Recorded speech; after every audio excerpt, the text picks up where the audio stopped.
नेपाल हिमालय की गोद में बसा एक छोटा सा देश है, लेकिन राजनीति की उठापटक में यह कभी स्थिर नहीं रहा। लोकतंत्र से लेकर राजतंत्र, माओवाद से लेकर सांसद, हर बार जनता की उम्मीदें टूटी, सपने अधूरे रहे।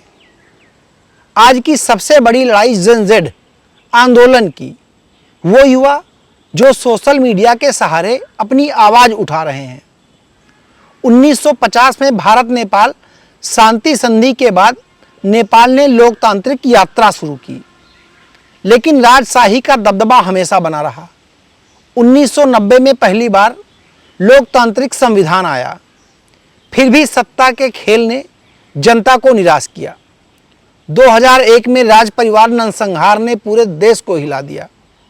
2006 में माओवादी आंदोलन ने राजशाही का तख्ता पलट कर दिया और नेपाल गणतंत्र बना। जनता को लगा कि अब सुनहरा भविष्य आएगा, लेकिन उल्टा हुआ।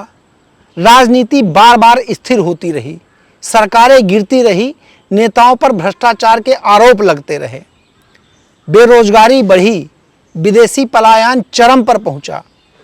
आज करोड़ों नेपाली युवा गल्फ देशों और भारत में मजदूरी कर रहे हैं। नेपाल की नई पीढ़ी जेन ज़ेड सिर्फ 18 से 25 साल की उम्र में बदलाव की सबसे बड़ी ताकत बन गए। उनके लिए सोशल मीडिया सिर्फ टाइम पास नहीं, बल्कि आवाज़ का हथियार है। जब सरकार ने हाल ही में सोशल मीडिया पर बैन लगाया, तो यह जेन ज़ेड सड़कों पर उतर आई। उनके हाथों में किताबें नहीं, मोबाइल थे। उनकी ताकत नारे नहीं, बल्कि वायरल वीडियोज बने। आज नेपाल की संसद भवन जल चुकी है। प्रधानमंत्री केपी शर्मा ओली इस्तीफा दे चुके हैं। कई मंत्री भाग चुके हैं। देश अराजकता की कगार पर खड़ा है। लेकिन यह सिर्फ सरकार का संकट नहीं, बल्कि पूरी युवा पीढ़ी का विद्रोह है। ये युवा सिर्फ इंटरनेट की आज़ादी नहीं, बल्कि रोजगार, शिक्षा और पारदर्शी राजनीति की मांग कर रहे हैं। नेपाल की राजनीति सिर्फ घरेलू मुद्दा नहीं है। भारत और चीन दोनों देश उसे अपने प्रभाव में लेना चाहते हैं। भारत चाहता है कि नेपाल उसके रणनीतिक हितों के साथ चले। चीन बेल्ट एंड रोड पहल के जरिए नेपाल को अपने पाले में लाना चाहता है। युवा पीढ़ी का गुस्सा इन विदेशी दबाव पर भी है। उन्हें लगता है कि उनकी राजनीति अब नेपालियों के लिए नहीं, बल्कि पड़ोसी देशों की कठपुतली बन गई है। जेन ज़ेड यह दिखाना चाहती है कि राजनीति का मालिक जनता नहीं, नेता नहीं, बल्कि जनता है। वो पूछ रहे हैं, बेरोजगार युवा कब तक मजदूरी करेंगे?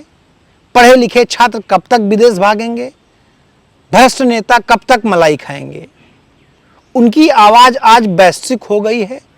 टिकटॉक, इंस्टाग्राम, एक्स, ट्विटर और फेसबुक पर नेपाल का आंदोलन ट्रेंड कर रहा है।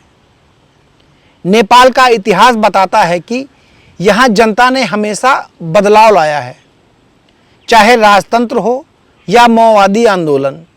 आज जेन ज़ेड उसी कड़ी की नई कड़ी है। यह आंदोलन साबित करेगा कि युवा सिर्फ वोटर नहीं, बल्कि राष्ट्र निर्माता भी है। नेपाल का भविष्य इस बात पर टिका है कि क्या नेता इन युवाओं की आवाज़ सुनेंगे या फिर पुरानी राजनीति दोहराएंगे।